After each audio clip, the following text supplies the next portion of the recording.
Here we go. Well, welcome back, everybody. This is Aaron Washington coming back at you guys for episode 130 of the Business Casual Basketball Podcast. As always, super excited to have you guys on the mic, watching by video or listening. Either way, glad you're here and excited to jump back into the world of basketball, which is pretty insane right now. As we know, there's a couple of teams, or at least a couple, underperforming right now. But to help me kind of diagnose the problems that are afflicting two teams in the NBA right now, Richard Stamen is on the podcast, guys. He is a credentialed NBA draft analyst. He is the co-host of the Mavs Draft Podcast, and he's also a sneakerhead for anybody out there that's interested in the shoe game. I'm definitely one of those people, so we definitely have a lot in common on that end. But Richard, thanks so much for joining me, man. Glad to have you back on this podcast. It's been a minute. But I'm glad to bring up somebody that is can share my pain a little bit as somebody that's dealing with a team that's underperforming in the NBA so far. But hope you're doing well, man, and glad to have you back on the podcast. Yeah, dude, it's been a minute since I've been on. I'm really happy to be back. Obviously, wish the circumstances were a little bit better, all things considered, both with COVID and team performance and why I'm here. But I'm excited. Yeah. Thanks for joining me, man. I really appreciate your time. And as you said, wish the circumstances were a little bit better, but at least we have some common ground. We can kind of share in the paint together and look up some ways that our teams might improve going forward for the rest of the season. But it's before we get into the formal content, you guys know what we got to do. We got to shout out some sponsors.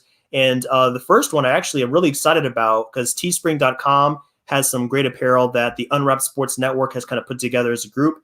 And I'm actually wearing one of our pieces of apparel that I designed myself. I don't know if you guys can see this, but this is Visual Casual Basketball, the official T-shirt. We also have some stickers available. So if you guys want to check out our site and see some of the apparel I'm rocking, as well as the network itself, you can always go over there and get hooked up with some clothes, some accessories, and things of that nature to help rep your favorite network, your favorite podcast. And then, of course, it's going to be, our mybookie.ag is another one of our sponsors. We have a code called USN100 that's going to be at the bottom of the screen. You guys can check out for a double of your deposit if you're ready to get into the betting game, whether you're a veteran, whether you're a newcomer. They host all sorts of experience levels. So go ahead and get over there, guys, and get yourself ready to go as betting season is in full swing. And then lastly, we have rxhemp.com. We have our code rxhemp-USN for some of their products over there. That's going to get you 10% off. So if you're like me, budgets are tight, you're balling on a budget, go ahead and use that code and get yourself hooked up with some of their products that are going to help you recover as you go through some of your physical activities. So now, Richard, let's get into it, man. It's time to diagnose some of the problems that are afflicting Miami and Dallas. So let's go ahead and get into Miami's situation and look at what they're dealing with right now. Their record is 7-14 as of the time of this recording. This is February 4th. And they are coming off of a disappointing loss to the Washington Wizards. Definitely didn't like to see that. The Mavs, or rather Miami's Twitter last night kind of self-imploded, as we talked about a little bit earlier. So I definitely steered clear of that.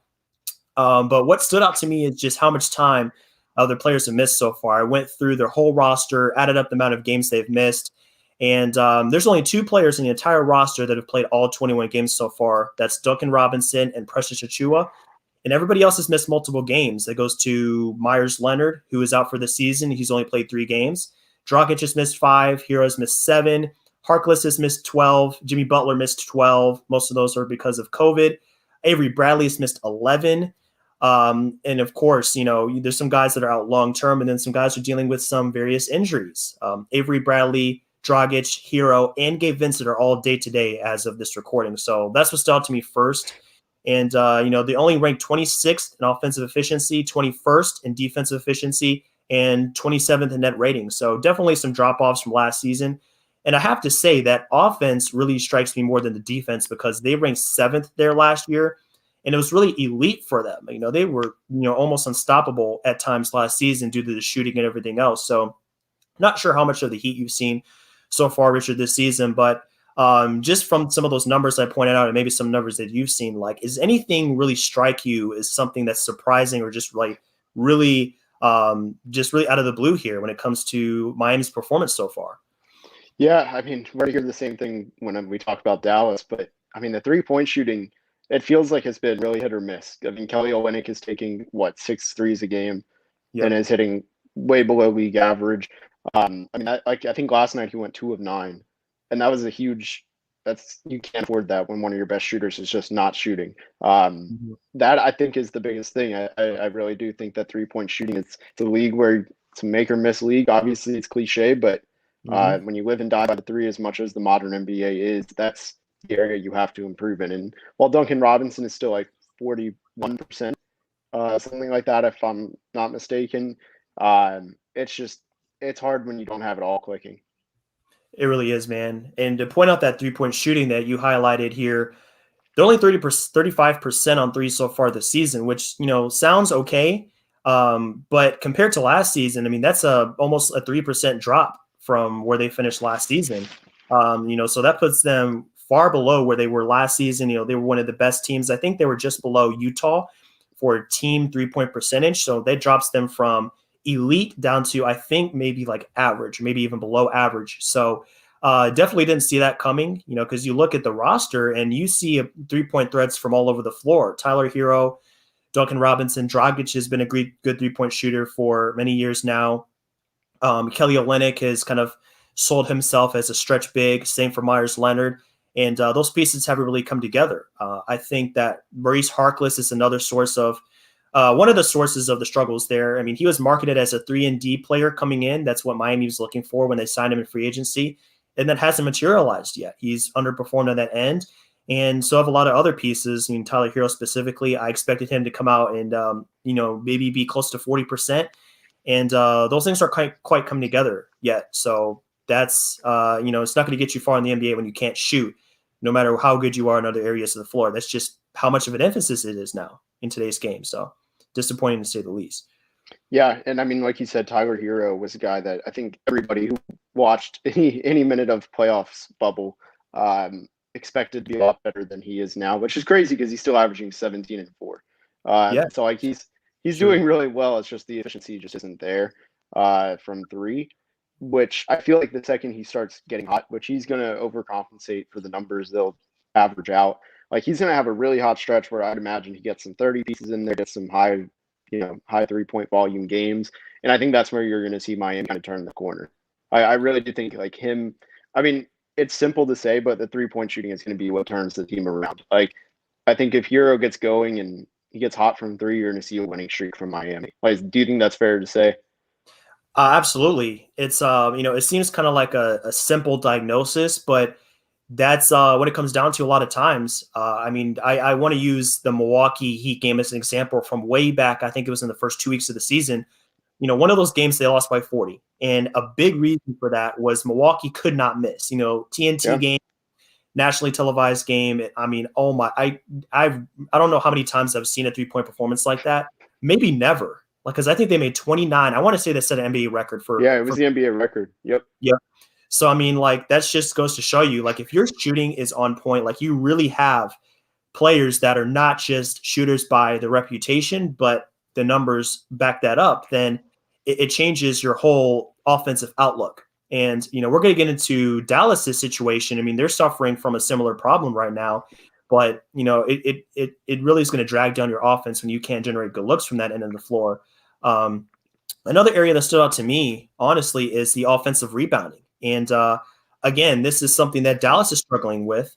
And when you're talking about defense, you have to be able to keep the team off the glass from getting second chances. When you can't, you're going to just, the points just swell up for the other team. So minus 18% from last year, and they're dead last in that area.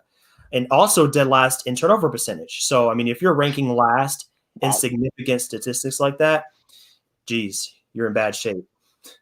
Well, and Spoelstra is like one of the top coaches too with ball security. Is him? I always think of him, Steve Clifford, and Rick Carlisle are the top guys who they don't have their teams turn it over much. And I didn't know that it was that high.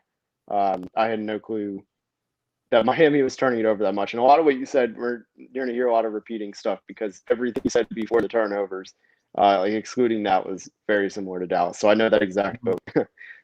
Yep. Yeah. We're going to have a segment here in a little bit where we literally do like a parallels section. We just kind of compare the two teams, and it's crazy like how much they kind of really share in their struggles. But yeah, I mean, Miami's at 15.7 turnovers per game. I mean, like, geez, like if you're going to talk about short circuiting your offense, there's no easier way to do that than to cost yourself possessions through the game. If you can't even get a shot up, then of course, your scoring throughout the game is going to suffer. And I mean, they've had some pretty low scoring games. I remember, I'm sure you remember this one. Miami played Dallas, I believe it was New Year's Day. And I think Miami got like 83 points total in the game. And I just saw that. I was on a plane coming back. Like, so they won, but yeah. It's wild, man. Like I remember coming in from a flight. I was out in Denver visiting my parents, and I had just flown in, and I turned on my phone from airplane mode, and I was like, is this the third quarter? Is my phone not caught up to the action yet? And it's like, that's a final score. I'm just like, well, geez, like what else can you say, man? Just a tough night, man. And it's just ironic they came against the Mavericks. So yikes. Like, yeah, no. And it's funny because that game and the Clippers 50-point massacre are the two games that hold the Mavs defense as to be way better than it actually is. Like, right. So we appreciate it, but that was brutal on the odds. That was probably the least grateful I've been for a win in a very long time. I mean, there are different types of wins, there's different types of losses, and that's one of the types of wins that doesn't give you a lot of confidence. You say, we won, but do we really win? Because it's almost like they lost because they scored 83 points. So there's different ways to look at that for sure. But, I mean, yikes. So, I mean, the percentages are drugged down, but I think some of that is because of the lack of continuity that Miami is finding in their lineups so far. When you miss so many games due to injury and COVID and things like that, it costs you the opportunity to get synergy in your most used lineups. You can't play a lot of minutes together. Their most used lineup is Tyler Hero, Duncan Robinson, Butler, Olynyk, and Adebayo. They actually have a pretty good rating, plus 13.3 net rating, but that's the only lineup in their whole team that's played more than 100 possessions together. Wow. So, I mean, for either team, I mean, when you're not getting guys on the same page and able to play together a lot, you have like 10, 15 different starting lineups. It's gonna weigh you down. And I looked at the top 12 players in their rotation, and they've only played 155 out of a possible 252 games, like combined out of those 12 players. Dang. So it's tough sledding when it comes to availability right now. They haven't had their guys on the floor for a large amount of time to be able to just learn how to play together at a high level throughout the season. Yeah, and I was kind of going to ask something about that because you have KZ Okpala. I still don't know if I'm saying it right. I never knew it at Stanford. I don't know it at Miami. But Okpala, Strus, and Vincent was the third one. All three of those guys I didn't expect to be playing this much, and they've all played. I remember looking like they were all the same amount of games heading into today, I guess. Right. Like something like that. They played a lot more than I think that you could have ever expected. Yeah. I wasn't looking. I definitely didn't expect that going into the season. I mean, all three of those players are end of rotation. I mean, I'm definitely encouraged by Max Strus's performance so far. I mean, he had like an 18-point half so far this season, and he's been a knockdown 3-point shooter and score another point for Miami's development staff. He came in there and he's really turned some heads as another marksman, which Miami could use right now, considering their 3-point percentage is so down. But yeah, that's another symptom of it. You force players with less experience to play more minutes, and they have bright spots, but ultimately they're going to get outplayed because even compared to some second units out there, they're at a disadvantage because they haven't had the time to really get used to the NBA game. So it's definitely a struggle out there for guys that haven't seen the floor as much in their careers, and they're still trying to sort some things out. So you usually want to see that in garbage time. You want to see that when you're playing maybe lower tier teams, not against the Sixers, the Raptors, the Celtics, and teams like that are sporting strong lineups. It's gonna have a domino effect for sure. Any way you slice it. Yeah, and I mean, kind of like you said, it's hard to get everything going when the schedule doesn't allow for it.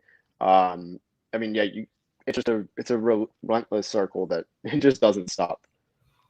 It really does kind of circulate. And something else like we forget this also when it comes to the starting lineup. Leonard was their starting center for at least half of the season, I believe, last year, and now he's out for the season. And I mean, he wasn't starting anyway, but it helped kind of solidify that void that was there at power forward because Bam occupied that spot a lot of the times. And then after that, it was like, okay, we can bring in Jay Crowder. He can back up. Iggy can back up Iguodala a little bit. But now it's kind of like, wow, Bam has to play center. So now who is at the four? Like Harkless was a disaster for most of the season so far. He has been a disaster. Olynyk has had some good minutes, but he definitely has his shortcomings, especially defensively.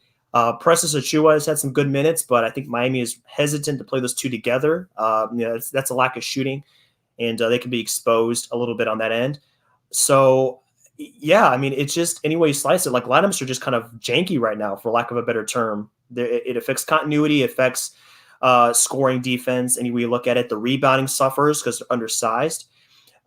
So it's tough, man. And I can't even really say that it's because of a tough schedule either. Like that was one of my excuses earlier, but they've only played, I think, the 15th toughest schedule based on Positive Residual Twitter. He has this really cool calendar app. So yeah, tough sledding, man. It gets a little bit easier coming up here, but those are some troubling signs that I've seen so far. And I'm not sure it's going to turn around anytime soon because some guys are still injured, so. Yeah, and who knows? I mean, obviously, I think there were 0 new COVID cases, but COVID doesn't help on top of the injuries too. No, not at all, man. Not at all. I mean, only one game has been postponed so far. That was against Boston earlier this season. But no, it's gonna really create some issues. At least Jimmy is back, but missing him for so many games is a rough time for sure. But let's shift gears here a little bit and take a look at what Dallas is looking at so far. And their record is 9-13, so a couple games better than Miami, but they are in the same seed in their conference. So Miami's 13th, Dallas is 13th in the West. So looking at their kind of injury report so far, same thing, 2 players. So Miami had 2 players that played all their games. Dallas has had 2 players that played all their games. Those players are Maxey, Kleba, and Porzingis. Or I'm sorry, Willie Cauley-Stein and James Johnson. They've played all 22 games so far. Kleba and Porzingis have missed 11 games. Dwight Powell has missed 10. Richardson and Finney Smith have missed 9. Boban has missed 8.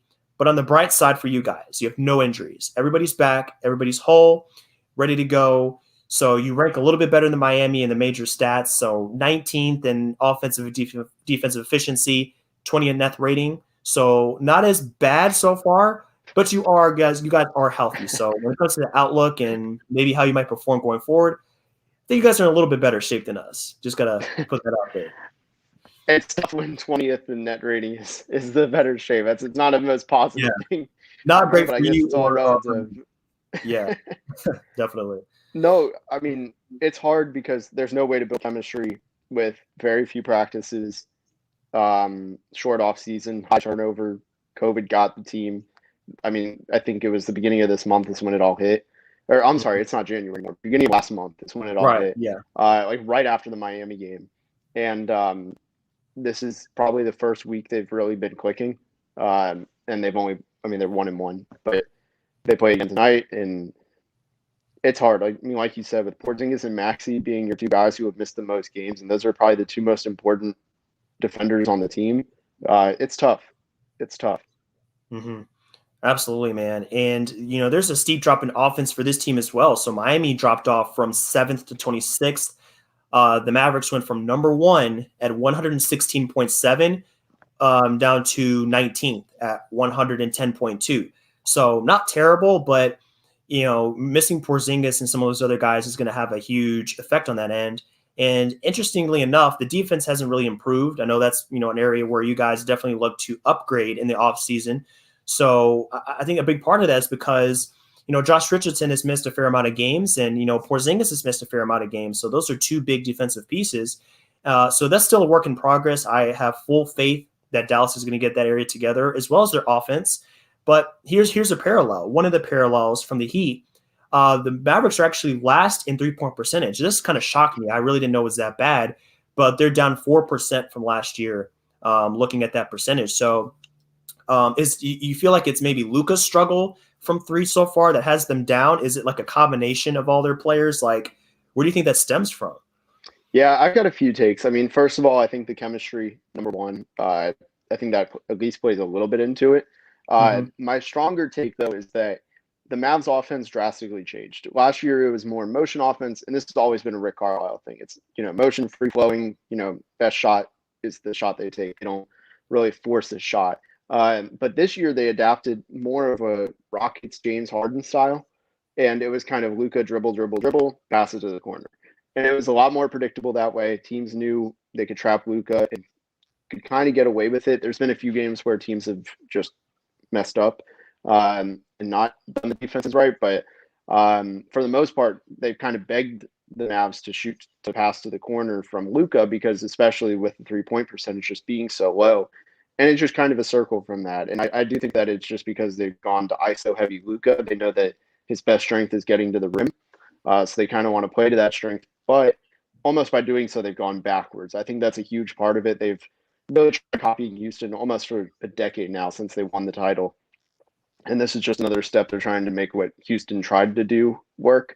I'm not in favor of it. I just think they're trying to make it something that isn't right and isn't a natural fit, a fit. Yeah, I'm with you, man. Like, Luka is a great ISO player. I mean, there's not many other players in the NBA that you want to give the ball to and let them make things happen. And sometimes that's almost by necessity. But at the same time, yeah, if you established an offensive system last year that worked so well, it's just interesting that they've kind of stepped away from that a little bit. I will say it probably hurts losing Seth Curry. I mean, is one of the best shooters in the league. And I want to say he's the number one uncontested three-point shooter in the NBA. Definitely going to have a negative effect on scoring, efficiency from three, all that good stuff. Josh Richardson, coming from, as a former Heat guy, like, I know he can shoot, pretty well. And you know Seth Curry, but coming in here and, I would say 37, 38% is a fair mark for him. So they replaced him with a decent three-point shooter. So I wouldn't say it's like a humongous downgrade or anything, but yeah, there's definitely going to be some drop off when you're looking at some of the guys they have replaced coming from last season. And yeah, I think I want to say, like, I would love to see Luke improve a little bit when it comes to his efficiency from behind the line. Because, we've taken shots at Trae Young for being a negative 3-point shooter. I mean, he's at 34%, I want to say, and I think Luke is at 32. So definitely want to see that at least 35, 36. Doesn't have to be lead or anything, but considering how much of the offense he dominates and how many actions run through him, not a great sign to see him that low in 3-point percentage. But I'm nitpicking. I mean, the guy isn't phenomenal. It's definitely a nitpick on him. I mean, he would be the front runner for the MVP, though. I mean, I think he dropped below 30% again last night, and that makes three of the most important offensive players all below 30% from three on the year. Porzingis is at 27%, Luke is at 29%, and then Richardson, I think, is right in the middle. It's hard. I mean, it really is the difference of being that 19th and top 10. And I don't think this continues. It just doesn't add up. It's never been a Rick Carlisle's team thing to just be this bad. But the 3-point shooting, I mean, it's got to come around at some point. I think I'm trying to be patient with it. I don't think there's like a necessarily root cause, but maybe the system, that's it. But yeah, it'll happen.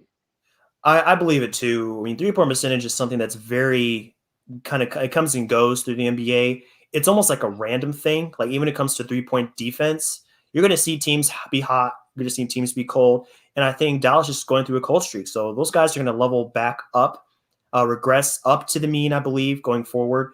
I wouldn't expect this to continue. But another area where they're struggling, just like Miami, is rebounding, surprisingly enough. I think Porzingis missing so many games is one of the causes for that. So they're 28th in offensive rebounding, slightly better than Miami.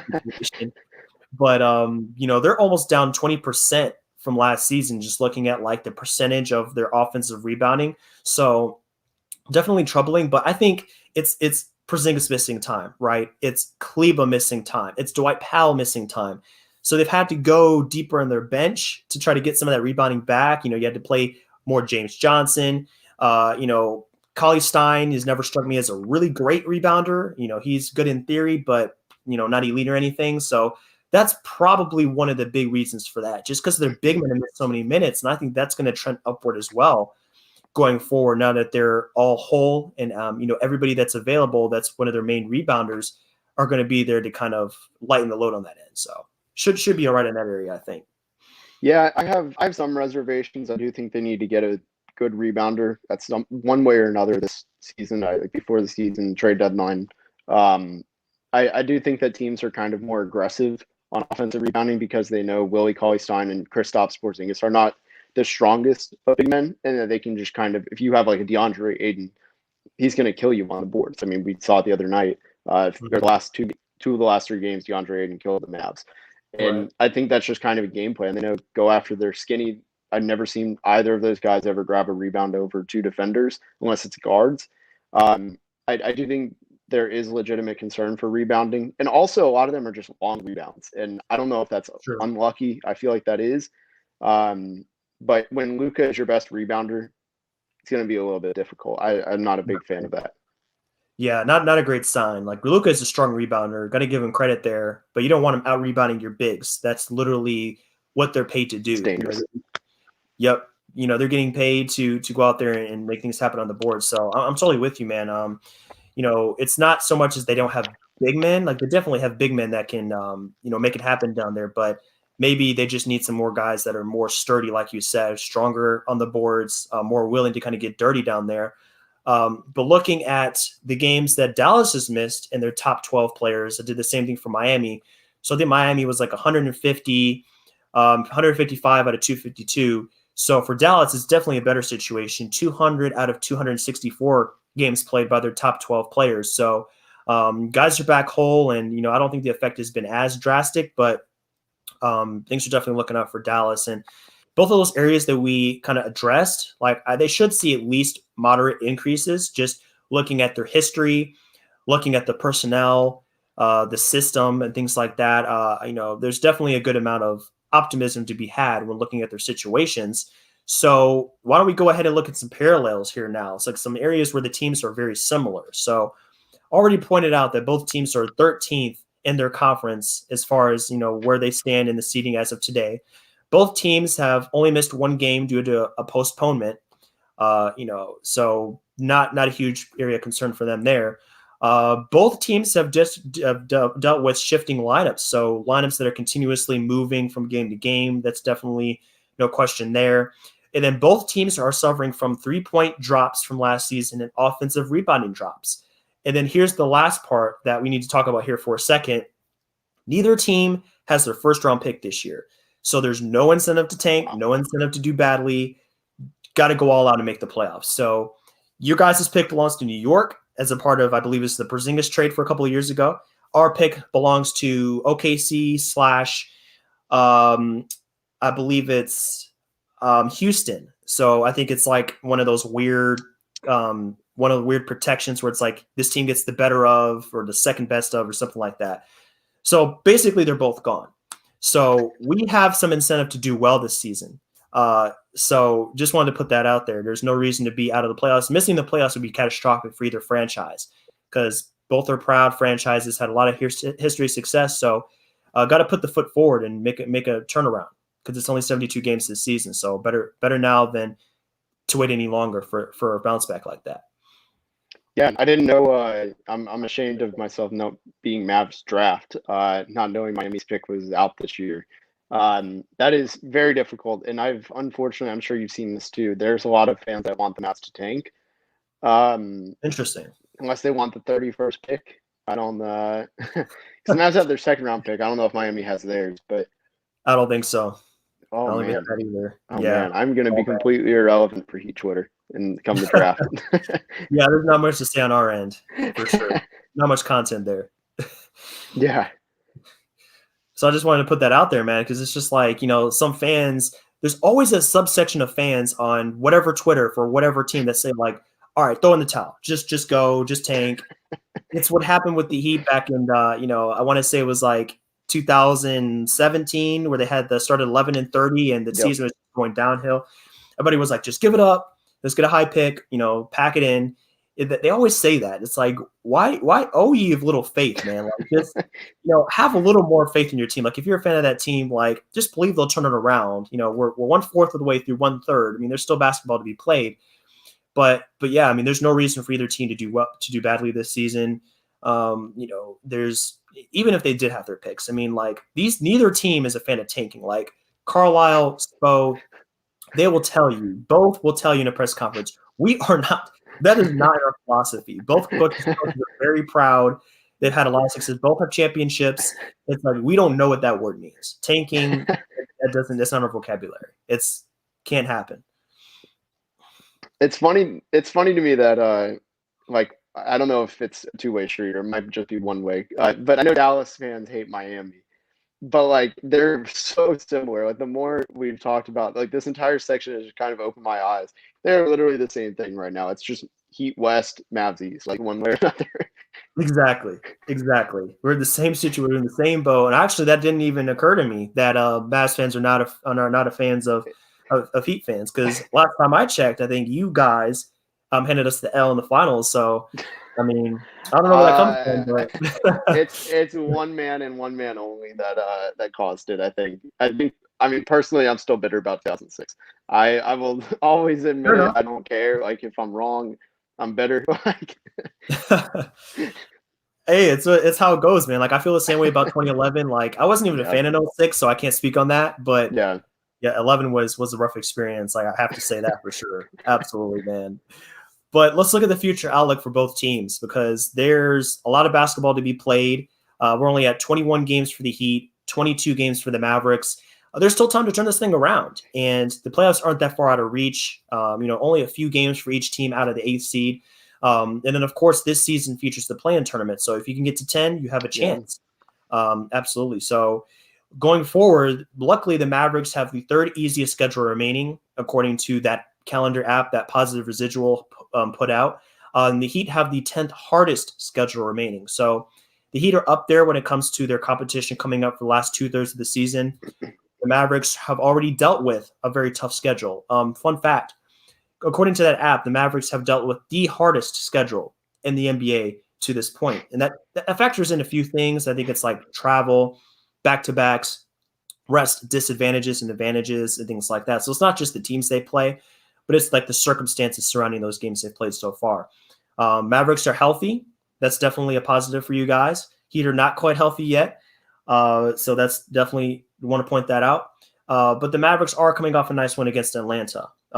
Definitely a good sign. So did you have a chance to watch that action? Have you seen anything from that game that gives you indications that the thing is turning around for Dallas going forward? the fourth quarter was really impressive. They were getting out rebounded the whole game, and then they won the rebounding by almost double in the fourth quarter. I think they actually still lost the rebounding battle, but something like that just really stands out. They just kind of were clicking on all cylinders. They were getting their looks, and kind of like I talked about earlier, the system looked like the system from last year. It was fluid ball movement. It was just find the open guy, not sit around and dribble for 15 seconds.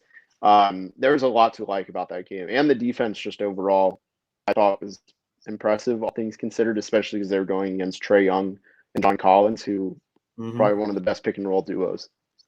Right. And there's also an underlying storyline in that game. I mean, people always talk about the Luka Trae Young trade. I think that's going to connect their careers for as long as they're in the NBA.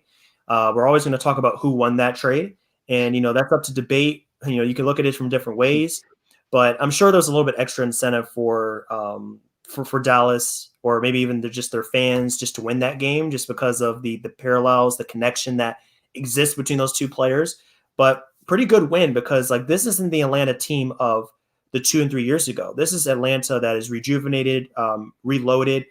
They have a really good basketball product on the court now. So very quality win on the road for Dallas. They play again tonight. So, I mean, they can keep that train moving, and there looks to be momentum there with everybody in that lineup. And Porzingis is definitely coming into his own.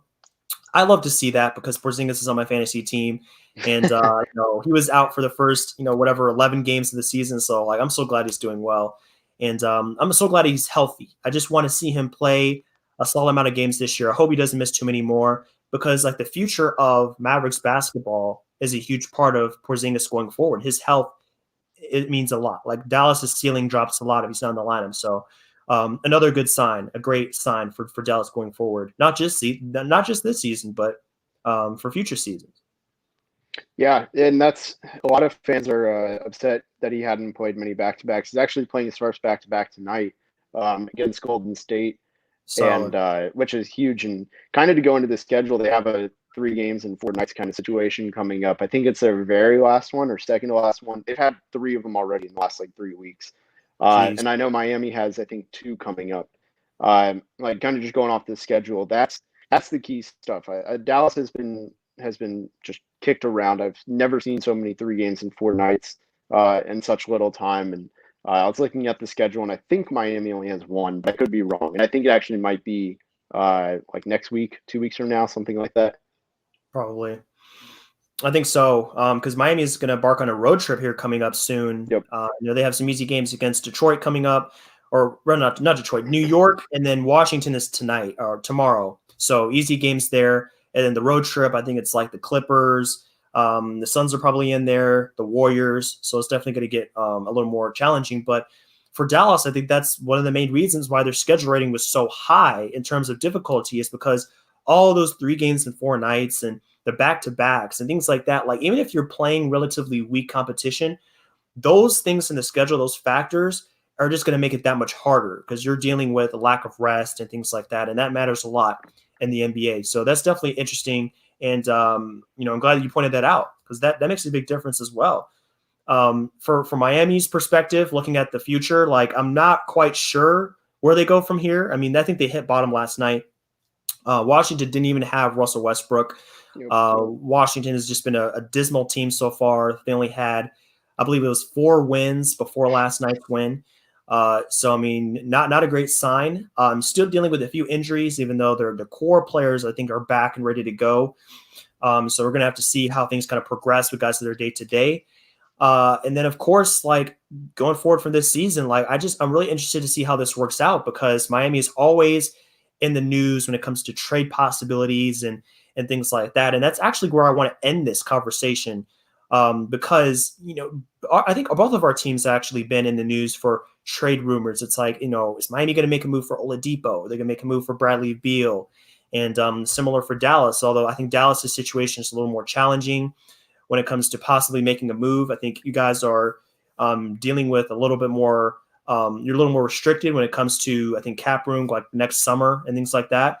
But I mean, for both teams, I mean, there's some opportunities there. So anything you want to see from Dallas going forward, any moves, any areas? I know you mentioned that the big man rotation there, finding a solid rebounder, but do you feel like Dallas needs to really shake anything up in their rotation to get themselves to where they want to be, which is in position to make a deep playoff run? I think the way they've been running it, they kind of tightened up the rotation, kicked out James Johnson, and somewhat Trey Burke, just kind of using them as needed rather than keeping the rotation large like it had been. I think that's the most important thing. I do want them to be active on at least the buyout market. I think the buyout market will be kind of big this year. Sure. And no pun intended for big men. I do think that there is room there. That's probably where I'd rather see them go than trade, just because they don't have many trade pieces. They're all the same value kind of thing. Like Jalen Brunson and Josh Green probably hold similar value, just being a recent first round pick. I'd rather not part with any of the pieces, keep the turnover, just add someone. But I mean, what do you think Miami does? Because y'all have better assets. Y'all have more. I believe the draft picks are more open to be traded more than just pick swaps. And obviously, like, I don't know if you saw the news today, Victor Oladipo is probably going to be traded again. And obviously, Miami is always going to be linked to him. But what do you think? For Miami's situation, they are actually, looking forward to their pick situation. They are somewhat limited, because for, I think, three years, it's like 2023. Like, few of those years are actually kind of restricted because there's protections on that pick. So I think it's one of those, like, if they don't, if this pick doesn't get conveyed, then it's like it moves forward to the next year and the next year.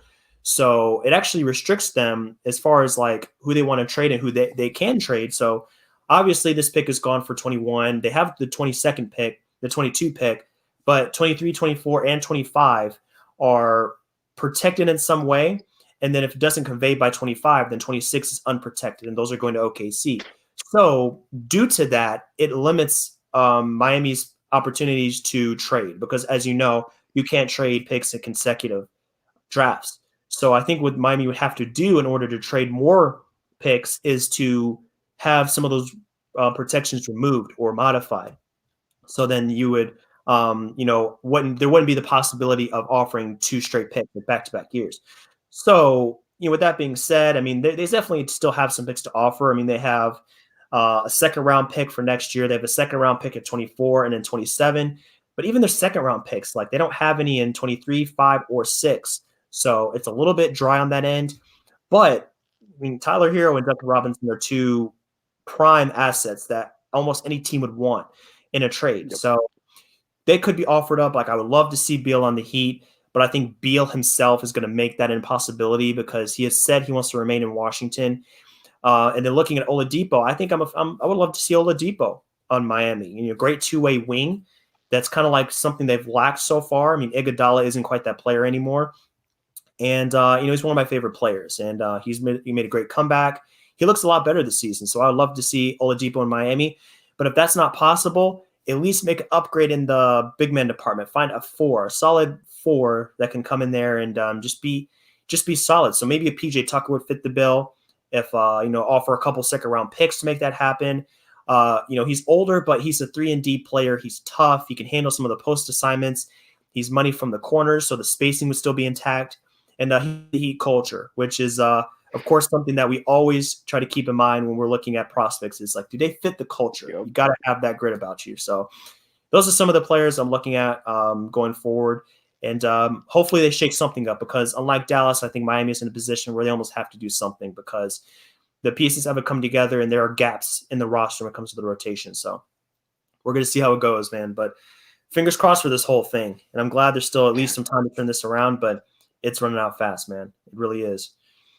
Yeah, no, I completely get that.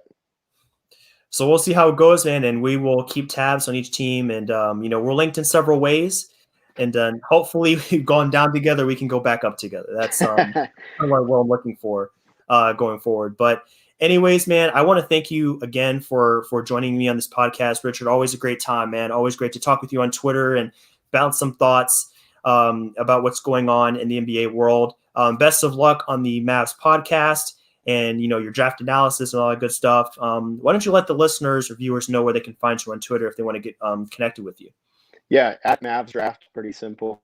I tweet more than just about the Mavs and the draft, pretty much all NBA. Anything basketball, honestly, it's there. Nice.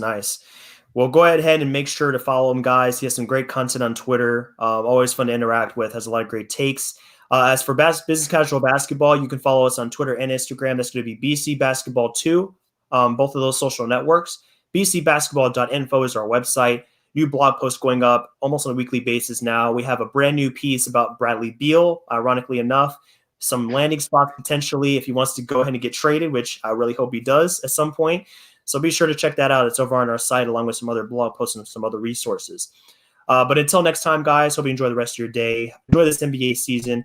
Have a great time. Hopefully your team is doing a little bit better than Richard and I's teams over here. And until next time, guys, take it easy, and we'll see you back on the podcast to discuss some more NBA analysis real soon.